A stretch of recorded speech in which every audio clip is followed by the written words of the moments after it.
And I want to change this really quickly. So how do we do it?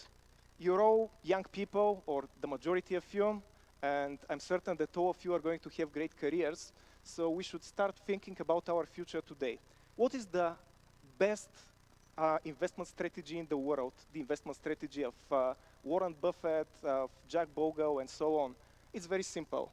Give your money to passive investment, low-cost mutual index fund, something that doesn't charge you outrageous fees to go in, go out, manage your profile. It basically is an investment that is split over a broad range of financial instruments. So the risk for you is very little, and you just follow the markets, which typically grow. So this is the growth of the most popular financial index in the world, the Standard & Poor 500, which represents the 500 biggest companies in the United States. As you can see, if you invested $1,000 there in 2009, exactly 10 years ago, you would have something like $3,000 now. Obviously, markets don't just go up, they also go down. But when you look at the statistics for the past 90 years, the average return from the stock markets in the States has been something like 10%, which is significantly better than deposits, even if they're in the corporate trade bank, or however KTB is translated in Bulgarian. So there are smarter ways to ensure your future that are not crazy. You can invest in Bulgaria if you want, but as you can see, our stock market is quite a bit more volatile, and unlike most stock markets in the world, which are going up right now, it's going down, which means that we are a unique nation, nothing bad. So you know that I love recommending good books. If you have to read just a single book on investment, this book should be The Little Book of Common Sense Investing. It's really brilliant. If you have to read two, this is the only book that is geared towards investment in Bulgaria, what is available and makes sense for Bulgarians in particular. If you're really lazy, just go to moneyforsomething.com, read everything there for 20 minutes, and fix your life. That's the cheapest service that you can find to invest in from Bulgaria. I'm not affiliated with it in any way. It's also the only one that allows you to trade ETFs basically for free. And then, you know, we party.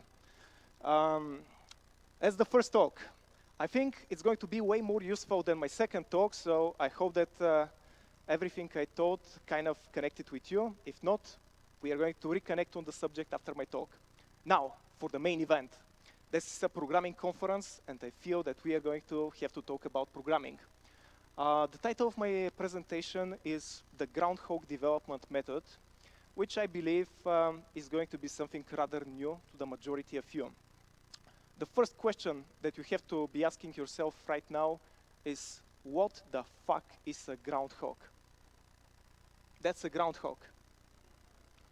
It's an angry-looking rodent which became popular in Bulgaria in a certain chocolate commercial as somebody who is wrapping chocolate in folio.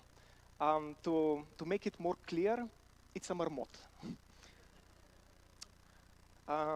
Okay, Bulgarian marmots have other skills than wrapping chocolate in folio, like unwrapping folio from bottles and tempting those bottles, but that's Bulgaria.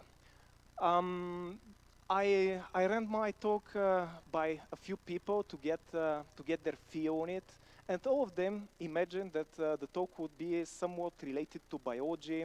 We would be doing gene transformations of groundhogs. We are going to make them more intelligent and replace human programmers with groundhogs eventually. It's not far-fetched, and it is going to happen eventually. But today, we are going to talk about something a little bit different. One of my big heroes, one of my biggest sources of inspiration throughout my entire career as a programmer was Joe Armstrong, one of the co-creators of the Erlang programming language. And Joe was very, very active on Twitter. I'm very active on Twitter as well. And one day, Joe posted this tweet, which resonated extremely strongly with me. The Groundhog Development development method. Invent a new simple thing. Add features, add more features, add more and more and more and more features.